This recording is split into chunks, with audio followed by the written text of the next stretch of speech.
திருப்பாடல்கள் 27 7-14 முடிய. ஆண்டவரே, நான் மன்றாடும் போது என் குரலை கேட்டறலாம். என் மீது இரக்கம் கொண்டு எனக்கு பதில் அளித்தரலாம். புறப்படு, அவரது முகத்தை நாடு என்றது என் உள்ளம். ஆண்டவரே, உது முகத்தையே நாடுவே. உது முகத்தை எனக்கு மறைக்காதிரோம். நீர் சினம் கொண்டு அடியேனை விலக்கி விடாதிரோம். நீரே எனக்கு துணை. என் மீட்பராகிய கடவுளே, என்னை தள்ளிவிடாதிரோம். என்னை கைவிடாதிரோம். என் தந்தையும் தாயும் என்னை கைவிட்டாலும் ஆண்டவர் என்னை ஏற்றுக்கொள்வார். ஆண்டவரே, முது வழியை எனக்கு கற்பித்தரலாம்.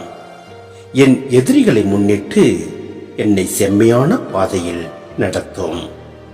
என் பகைவரின் விருப்பத்திற்கு என்னை கையளித்து விடாதிரோம். ஏனெனில் பொய் சாட்சிகளும் வன்முறையை மூச்சாக கொண்டவர்களும் எனக்கு எதிராய் கிளம்பி உள்ளனர். வாழ்வோரின் நாட்டினிலே ஆண்டவரின் நலன்களை காண்பேன் என்று நான் இன்னும் நம்புகின்றேன். நெஞ்சே, ஆண்டவருக்காக காத்திரு. மன உறுதி கொள். உன் உள்ளம் வலிமை பெறட்டும். ஆண்டவருக்காக காத்திரு.